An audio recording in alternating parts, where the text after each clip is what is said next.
Just like at West Ham, no Vardy, no problem for Leicester. This was more comprehensive.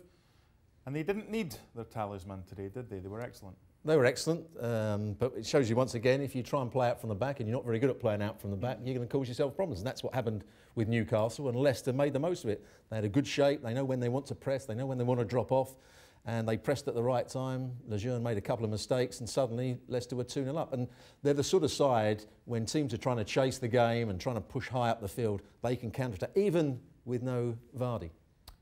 When Maddison scores goals like that, he's such an integral part of their team. And I know they had Iheanacho in attack, but Jose Perez getting the first against his old team.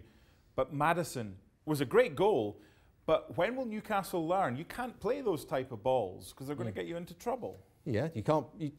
We've seen so many teams do it now. Try and play out from the back. It seems to be that we saw Brighton do it earlier on and not do it particularly well at times against Chelsea.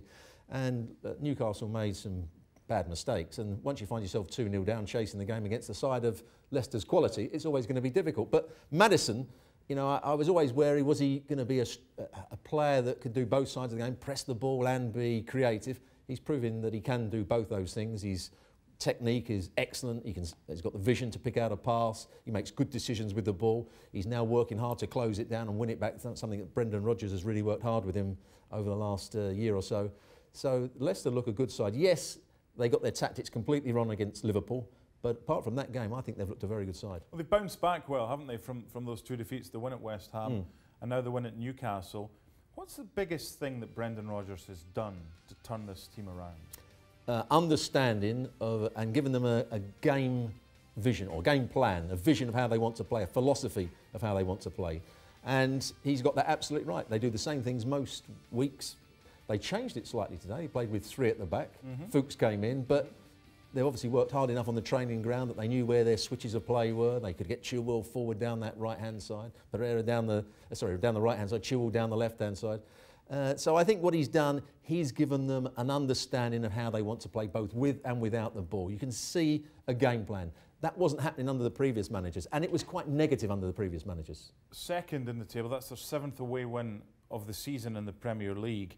I think the battle now, because Liverpool are pretty much gone, is who finishes second. Not that it really matters, because the top 4 get in Champions League, but the way they're playing right now, is it them who are the favourites, or do you still think City will finish above them? I still think City are a better side than Leicester, and I think they will finish above them, but it depends on the mentality. I think Leicester have got a greater mentality to finish second.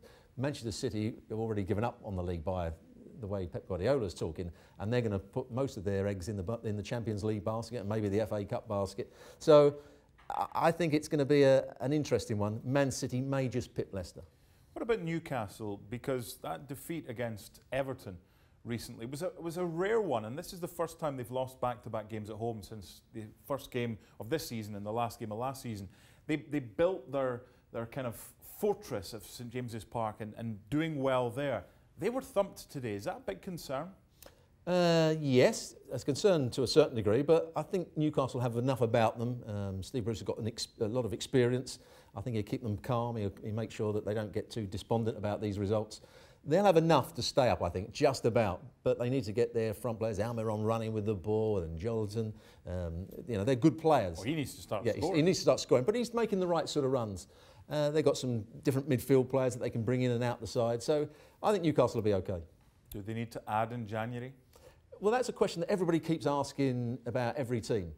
It's not always about who you buy, as far as I'm concerned. Work hard on the training field, get the best out of the players you've got, make sure they know what the game plan is, make sure they know how to win the ball back and then play from there. It's so easy to say, oh, they need this, or they need that, or they need this.